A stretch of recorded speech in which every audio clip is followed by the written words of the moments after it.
আসসালামু আলাইকুম। আমরা আজকে আপনাদের একটি কার্গো পকেট জয়েন করা শেখাবো। যেটা হলো আমরা পকেটটাকে সুন্দর করে বানিয়ে নিলাম, তারপরে বডিতে এই পকেট অনুযায়ী আমরা মার্ক করে নিলাম। তারপরে এই যে পকেটটা সুন্দর করে নিখুঁতভাবে মার্কের উপরে জয়েন করব। জয়েন্টের সময় দেখতে হবে যে উপরের যে ফোল্ড 1 ইঞ্চি একটা মাপ, এই মাপটা যেন ঠিক থাকে। আর এই কর্নারগুলা, এই যে কর্নারগুলা দেখতে পাচ্ছেন, এই কর্নারগুলা যেন মানে যেরকম মার্কের সাথে এই কোনাগুলা যেন মিলে যায়। যদি না মিলে তাহলে আপনার পকেট এক সাইড থেকে আরেক সাইডে কম বেশি হয়ে এই উপর নিচে উঠে যাবে। মানে এই যে মার্ক বরাবর দেখলেন, এটা ঠিক থাকবে না। আমাদের কি করতে হবে?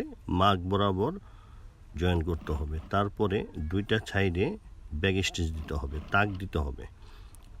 এটা ব্যাক স্টিচ দেওয়া হলো, দিয়ে আটকে নিলাম। নিয়ে বাড়তি সুতাটুকু আমরা কেটে দিলাম। পরবর্তীতে সেম এইভাবেই পরের পকেটটাও আমরা এইভাবেই করে নেব।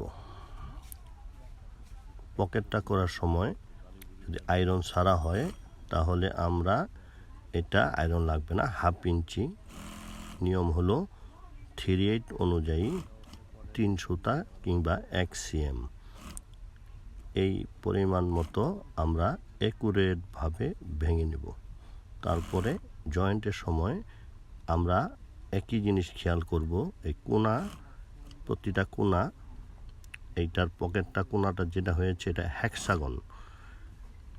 এই ব্যাপারে পরের ভিডিওতে আমরা দেখাবো। এইভাবে এই কোনাগুলো মিলিয়ে এবং মার্ক যেন ঠিক থাকে।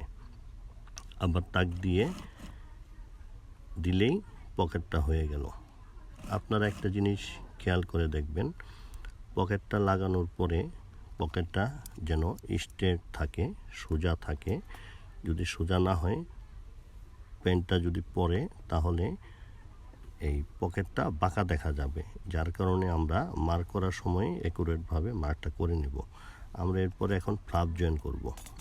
ফ্লাপ জয়েন্টের সময় আমরা পকেট থেকে 1/2 ইঞ্চি কোয়ার্টার স্টিচ, কোয়ার্টার জয়েন্ট আর কোয়ার্টার মানে 1/4 জয়েন্ট আর 1/4 টপ স্টিচ, এই দুইটা একুরেটভাবে আমাদের করতে হবে।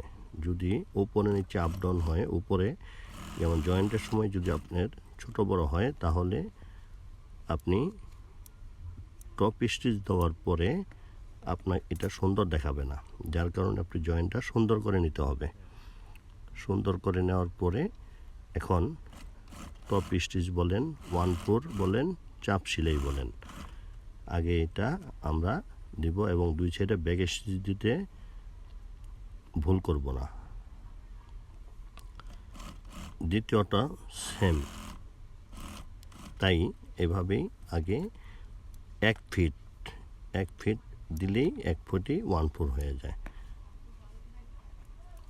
এটা দেখতে থাকবেন এবং ভিডিওটি ভালো লাগলে লাইক, কমেন্ট ও শেয়ার করবেন এবং পরবর্তী ভিডিও পাওয়ার জন্য পেজে ফলো দিবেন, ইউটিউবে সাবস্ক্রাইব দিয়ে পাশে থাকবেন।